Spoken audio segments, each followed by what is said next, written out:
It's one of the deepest mysteries in human history, a question that has baffled scientists, doctors, and truth seekers for decades. Why do some people carry a blood type that seems almost unnatural? Rh-negative blood. It doesn't follow the usual rules of genetics. It can't be traced to a single population. And for years, rumors spread that it might not even be from this world. But now, ancient DNA has finally given us an answer. And the real origin of Rh-negative blood is far stranger than anyone imagined.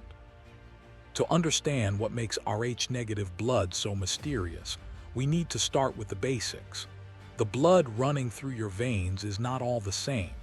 In fact, scientists classify human blood into groups, the most familiar being the ABO system. This system, discovered in the early 1900s, divides us into four main types: A, B, AB, and O. The classification depends on tiny markers, or antigens, sitting on the surface of red blood cells. If you have antigen A, you're type A. If you have antigen B, you're type B. If you have both, you're AB. And if you lack both, you're type O. It sounds simple enough, but that's only half the story. In the 1940s, scientists discovered another crucial blood marker.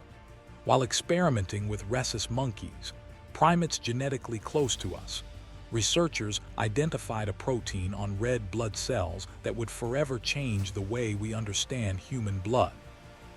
This marker became known as the rhesus factor, or Rh for short. The most important part of this system is the D antigen. If your blood cells carry this D antigen, you are classified as Rh positive.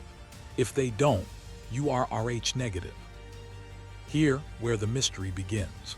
The vast majority of humans, about 85% worldwide, are Rh positive. But a small fraction, less than 15%, completely lack this D antigen. Their blood is Rh negative. This absence isn't just a trivial difference. It has profound medical consequences. If an Rh-negative mother carries an Rh-positive child, her immune system may treat the baby's blood as foreign, triggering a dangerous reaction known as hemolytic disease of the newborn. Before the development of modern medicine, this incompatibility caused countless infant deaths. Even today, doctors must carefully monitor Rh-negative pregnancies, often using injections of a drug called RhoGAM to prevent the mother's body from attacking her unborn child's blood. It is one of the only times in biology where a mother's body can become hostile to her own baby. But beyond its medical risks, the real mystery of Rh-negative blood lies in its strange distribution across the globe. In Europe, around 15% of the population is Rh-negative. In certain regions, like the Basque country between Spain and France, the percentage soars even higher, nearly 30 to 35%. By contrast, in Africa, only about 5 to 8% of people carry Rh-negative blood. And in Asia, across countries like China, Japan, and Korea, less than 1% of the population is Rh-negative. In some areas, it is virtually non-existent. Why such a stark imbalance? Why does this blood type cluster so heavily in Europe while vanishing almost entirely elsewhere? Science gave us the name, but it could not answer the question, why? Why did this blood type appear? And why does it cling to some populations while fading into near extinction in others? This is where myth and speculation crept in. Throughout history, people have struggled to explain the strange nature of Rh-negative blood. Some called it the bloodline of gods. Others linked it to biblical Nephilim, the mysterious giants said to be born from unions between divine beings and humans. In modern times, conspiracy theories took the stage. Claims of alien ancestry, whispers of hidden lineages among Europe's royal families, and ideas of lost civilizations like Atlantis, whose people carried this rare and unusual blood. Of course, science demands more than myth. Legends may inspire curiosity, but they cannot explain biology. For decades, researchers searched for the origin of this anomaly, yet the answer remained out of reach. Until the arrival of a new tool, one capable of reaching back through time, beyond written history, into the bones of our ancestors themselves, ancient DNA. But before ancient DNA gave us answers, the mystery of Rh-negative blood was left to the imagination. And imagination often takes us into strange territory. For thousands of years, people tried to explain why some humans carried a blood type so rare, so dangerous in pregnancy, and so unevenly distributed around the world. In the absence of evidence, myths grew, legends formed, and conspiracy theories spread like wildfire.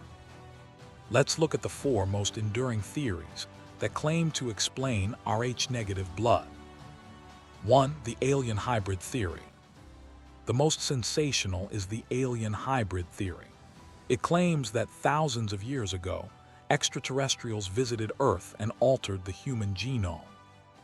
Supporters argue that Rh-negative blood is proof of this genetic tampering, a signature of something not entirely human. They point to the unusual danger of Rh incompatibility during pregnancy. Why, they ask, would evolution create a blood type that could cause a mother's body to attack her own unborn child? To believers, the answer is simple. Rh-negative blood wasn't meant to be here. It is the legacy of alien, human hybrids. Science, of course, finds no evidence of this, but the theory remains popular, fueled by modern fascination with UFOs and extraterrestrial life. 2. The Atlantean or lost civilization theory. Another theory dives deep into the world of myth, the story of Atlantis. Plato described a mighty island civilization, advanced and powerful, that vanished beneath the waves. According to this idea, the people of Atlantis, or survivors of other forgotten advanced cultures, carried Rh-negative blood. When catastrophe struck, remnants of their population spread across Europe, leaving behind their unusual genetic marker. The unusually high frequency of Rh-negative among the Basques of northern Spain and southern France is often cited as evidence. Could it be, some ask, that the Basques are the last descendants of Atlantis? Again, no scientific proof supports this claim, but it endures, blending genetics with one of the greatest legends of all time. 3. The divine or royal bloodline theory. A third explanation comes from the realm of power and religion, the divine bloodline theory. In medieval Europe, kings and queens often claimed descent from gods, saints, or biblical figures. Over time, whispers grew that Rh-negative blood was the true mark of this sacred ancestry. Some connected it to the Nephilim, the mysterious giants mentioned in the book of Genesis. Others suggested it was the origin of the phrase blue blood, used to describe nobility. Even today, conspiracy theories claim that certain royal families, from medieval monarchs to modern dynasties, secretly guard Rh-negative bloodlines, preserving them across generations. There is no genetic evidence to support these ideas. Yet the notion that a rare blood type could set rulers apart from ordinary people proved too tempting to abandon. 4. The evolutionary mutation theory. The final theory looked not to the stars or myths, but to nature itself, the evolutionary mutation theory. This explanation suggests that Rh-negative blood is simply the result of a mutation, a random genetic change that appeared in Europe tens of thousands of years ago. Like eye color or lactose tolerance, it may have emerged by chance, then persisted in isolated groups. Over time, geographic separation and survival pressures allowed Rh-negative blood to remain relatively common in Europe, while becoming extremely rare in Africa and Asia. Unlike the other theories, this one relies on biology rather than legend. But until recently, it was still speculation, lacking the hard proof needed to confirm when and where Rh-negative blood truly began. For years, these theories swirled around the Rh-negative mystery. Some captured the imagination, some fueled conspiracies, some offered scientific guesses. But all of them shared one weakness: none could be tested. None could reach back in time to reveal the truth. That is, until a revolution in science arrived. A revolution that could read the past directly from the bones of our ancestors. That revolution was ancient DNA. Ancient DNA, it sounds almost like science fiction. But in reality, it is one of the most powerful tools ever created for uncovering human history. When an ancient body is buried, most of its tissue decays. Skin, organs, even hair are lost to time. But sometimes, in the dense chambers of bones and teeth, fragments of DNA survive, protected for tens of thousands of years.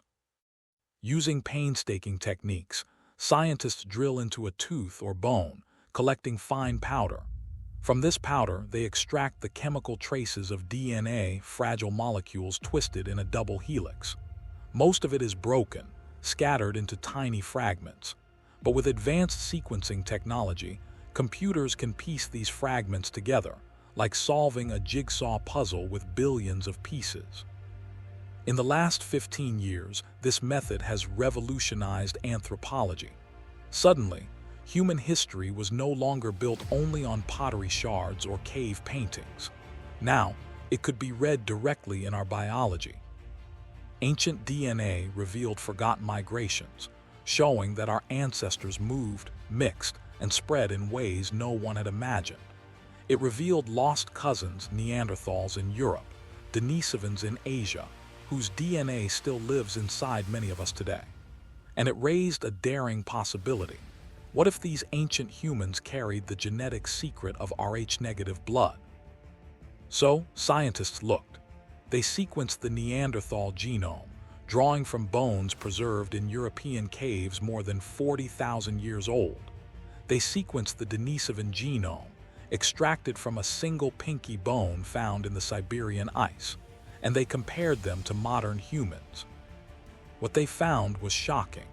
Both Neanderthals and Denisovans carried gene variations linked to the Rh blood group system. In fact, at least some Neanderthals are believed to have carried Rh-negative alleles, meaning this blood type is not a modern mutation at all. It is ancient. It walked the earth with the last Ice Age hunters. This discovery crushed the idea that Rh-negative blood suddenly appeared in Europe a few thousand years ago. It wasn't the mark of aliens or the legacy of Atlantis. It was much older. It belonged to the shared evolutionary story of humanity, stretching back to a time when multiple human species coexisted. But that wasn't the only revelation. Ancient DNA also showed that modern humans, Homo sapiens, interbred with both Neanderthals and Denisovans. Today, many people of European and Asian descent still carry 1–4% Neanderthal DNA. Some populations in Melanesia and Southeast Asia carry up to 6% Denisovan DNA. Could it be that Rh-negative blood entered our lineage through this mixing, a genetic legacy of our prehistoric cousins? Here, what the data suggests. The gene responsible for the Rh factor, the RHD gene, can sometimes be missing or inactive. That absence produces the Rh-negative trait. Studies of Neanderthal and Denisovan DNA revealed exactly such variations. This means the roots of Rh-negative blood are deep, possibly stretching back 500,000 years to our shared ancestors. But here's the twist. Not all human groups preserved it equally. As Homo sapiens spread across the globe, some populations retained more of this genetic variation, while others lost it entirely. And this is where the story takes a strange turn. Because when we look at the modern distribution of Rh-negative blood, a pattern emerges. Today, less than 1% of East Asians are Rh-negative. In Africa, it is rare, usually 5–8%. But in Europe, especially around the Basque region of Spain and France, up to 30% of people are Rh-negative. Why does this ancient gene, carried by Neanderthals, survive so strongly in some populations and almost vanish in others? Some scientists believe this is no coincidence. The Basque region is known for its genetic uniqueness, a people who preserved older lineages through relative isolation. Their high percentage of Rh-negative blood may be a living echo of the interbreeding with Neanderthals who once roamed those very mountains. Others argue it was shaped by natural selection, perhaps offering advantages in certain climates or resistance to ancient diseases. Still others suggest it may be simply chance, magnified by small population sizes in prehistoric Europe. Whatever the case, ancient DNA destroyed the myth that Rh-negative blood is something unnatural, foreign, or alien. Instead, it is profoundly human, a remnant of deep time, carried forward by survival, migration, and chance. But the story doesn't end there, because while ancient DNA revealed where Rh-negative blood began, it also opened new questions. Questions about why this rare trait persists and what it might mean for the people who carry it. To solve that mystery, we have to go deeper, back to the very first carriers of this bloodline. Ancient DNA doesn't just tell us where Rh-negative blood began, it tells us who carried it first. The earliest traces point not to modern humans, but to our ancient cousins, the Neanderthals and Denisovans. Genetic sequencing of their remains shows variants of the Rh-negative allele were present more than 400,000 years ago. When modern humans spread into Europe and Asia, they encountered these other humans and they interbred. In that exchange, fragments of Neanderthal and Denisovan DNA flowed into us. Among them was Rh-negative blood. This makes Rh-negative one of the oldest surviving traits in the human genome, not a mutation of recent times, but a legacy of deep prehistory, a genetic fossil still alive in us today. And yet those first carriers are gone. Neanderthals vanished about 40,000 years ago. Denisovans left only faint traces in Asia. What survives of them is written in us, in our bones, our genes, and our blood. So when we ask who the first carriers of Rh-negative blood were, the answer is clear. They were not aliens, not gods, not beings from another world. They were humans, different from us but human nonetheless. And their legacy runs in the veins of millions today. But to understand why this legacy survived, and why it is strongest in Europe, we must follow the great journey of our own species. A journey that began in Africa and carried us into the lands where Neanderthals once lived. To understand why Rh-negative blood is concentrated in Europe, we have to retrace one of the most important journeys in human history, the migration of our ancestors out of Africa. Around 60,000 years ago, small groups of Homo sapiens began moving into the Middle East, then across Asia, and eventually into Europe. And waiting for them in these new lands were other humans, Neanderthals in Europe and Western Asia, Denisovans further east. These encounters were not only about competition, they were also about connection. Modern humans interbred with Neanderthals, and in doing so, inherited fragments of their DNA, including, as ancient genomes now show, variants of the Rh-negative blood group. This is why Rh-negative blood is unevenly spread around the world. In Africa, where modern humans originated and Neanderthals never lived, the frequency of Rh-negative is very low, usually under 5%. In Asia, where Denisovan ancestry is more common, Rh-negative remains below 1%. But in Europe, where humans and Neanderthals overlapped the longest, Rh-negative blood survived at much higher rates. And nowhere is this clearer than in the Basque country, a mountainous region between Spain and France. Among the Basques, up to 1 in 3 people, nearly 35%, have Rh-negative blood. That's the highest frequency anywhere on Earth. For decades, this fact fueled wild theories. Some called the Basques descendants of Atlantis. Others claimed their language, unrelated to any in Europe, proved they were not fully human. But ancient DNA has shown the truth. The Basques are not alien. They are human, profoundly human, and what makes them unique is not otherworldly ancestry, but continuity. They are among the oldest continuous populations in Europe, carrying genetic echoes from the Ice Age. Studies of prehistoric remains in Iberia confirm it. Skeletons from thousands of years ago show unusually strong traces of Neanderthal ancestry. Over time, as other populations mixed, these ancient lineages were diluted across most of Europe. But in the isolated valleys of the Pyrenees, they endured.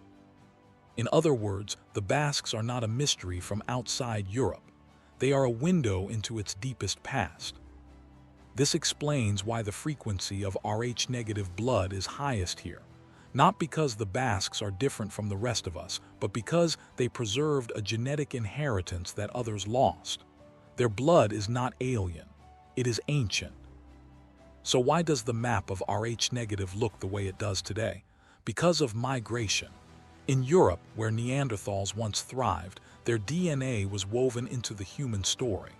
In Africa, where Neanderthals never lived, the trait was rare. In Asia, where Denisovans left their mark, Rh-negative nearly vanished. The mystery of the Basques, often called the oldest Europeans, begins to make sense. Their unusually high rate of Rh-negative blood is not because they are alien. It's because they hold one of the purest links to Europe's ancient past. But this leads us to an even deeper question. If Rh-negative blood comes from ancient humans, why did it survive at all despite its dangers in childbirth? Was there a hidden advantage, something that made this rare blood type worth keeping?